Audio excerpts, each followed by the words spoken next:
नवरात्रि के 8वें दिन माँ गौरी शक्ति की पूजा की जाती है। 8वें दिन की पूजा देवी के मूल भाव को दर्शाती है। नाम से प्रकट है कि इनका रूप पूर्णतः गौरवर्ण है। इनकी उपमा शंख, चंद्र और कंद के फूल से की गई है। अष्टवर्षा भवेद गौरी यानी इनकी आयु 8 साल की मानी गई है। इनके सभी आभूषण और वस्त्र सफेद है, इसीलिए इन्हें श्वेतांबर धरा कहा गया है।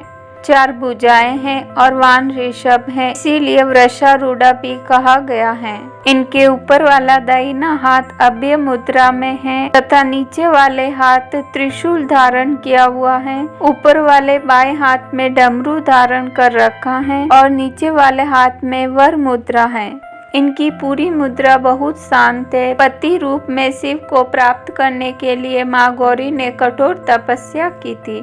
इसी वजह से इनका शरीर काला पड़ गया, लेकिन तपस्या से प्रसन्न होकर भगवान शिव ने के शरीर को गंगा के पवित्र जल से धोकर कांतिमय बना दिया। उनका रूप गौरवर्ण का हो गया, इसीलिए यह माँ गौरी कहलाई। भगवान शिव के साथ उनके अर्धांगिनी के रूप में माँ गौरी सदैव विराजमान रहती हैं। ये अमोघ फलदायिनी है और इनकी पूजा से भक्तों के तमाम कलमश धुल जाते हैं। पूर्व संचित पाप भी नष्ट हो जाते हैं। माँ गौरी का पूजन, अर्चन, उपासना, आराधना कल्याणकारी है। इनकी कृपा से अलौकिक सिद्धियां भी प्राप्त होती हैं। माँ गौरी अपने भक्तों के लिए अन्नपूर्णा स्वरूप है। ये धन, वैभव और सुख शांति की अधिष्ठात्री देवी हैं। सांसारिक रूप में इनका स्वरूप बहुत ही उज्जवल, कोमल, श्वेतवन और श्वेत वस्त्रधारी है।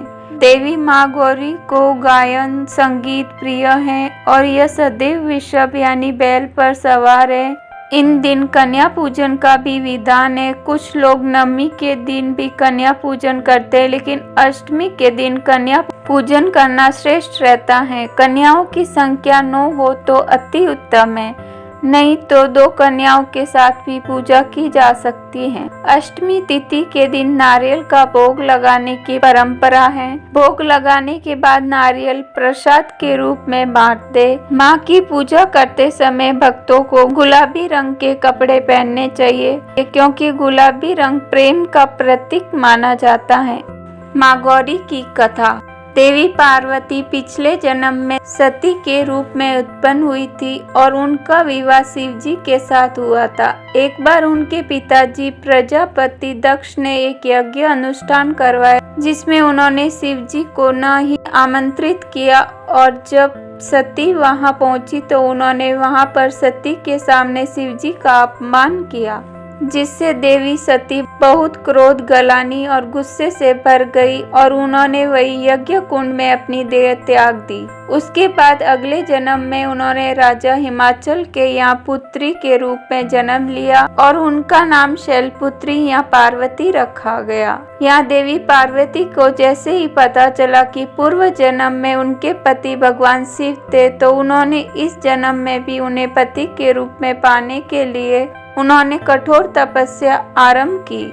उन्होंने हजारों वर्ष तक बिना अन्न खाए और कुछ साल बिल्वा पत्र खाए। उसके बाद निराहार निर्जल रहकर भगवान शिव की आराधना की। इस कठोर तपस्या के कारण माता का शरीर काला पड़ गया, पर माता की इस तपस्या से भगवान शिव प्रसन्न हो गए और उन्होंने देवी पार्वती को अपनी पत्नी के रूप में स्वीकार कर लिया। जब दैत्य राज शुभ निशुभ ने स्वर्ग पर आक्रमण कर देवताओं को स्वर्ग से निष्कासित कर दिया, सारे देवता परेशान होकर ब्रह्मा जी के साथ भगवान शिव के पास आए और उन्होंने भगवान शिव को अपनी परेशानी बताते हुए राक्षसों के अत्याचार की जानकारी दी।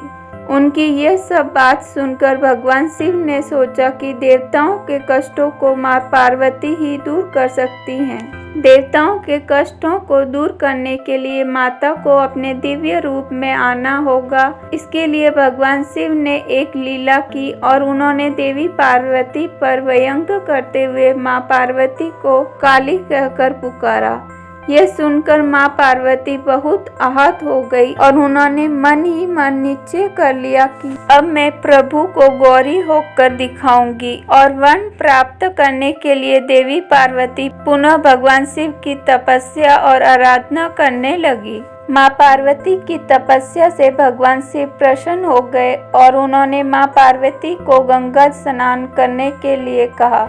जब माँ पार्वती गंगा स्नान के लिए गई तब पीछे से देवता शुभ निशुभ का वध करने के लिए माँ पार्वती की स्तुति करने लगे। देवताओं द्वारा की गई स्तुति को सुनकर माँ पार्वती ने देवताओं से पूछा कि यहाँ किसकी स्तुति कर रहे हैं।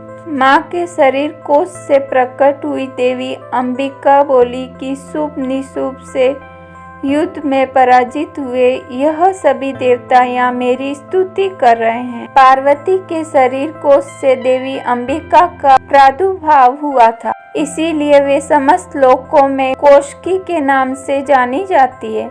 कोशकी देवी के प्रकट होने के बाद माँ पार्वती का शरीर काले रंग का हो गया। इस रूप को कालिका देवी के नाम से जाना जाता है। कालिका देवी का यही स्वरूप बाद में माँ गौरी के नाम से कहलाया काली। काली के बाद माता गौर वर्ण वाली गौरी हो गई। इसीलिए नवरात्रि में सप्तमी को माँ कालरात्रि की पूजा की जाती है और अष्टमी को माँ गौरी की पूजा करते हैं।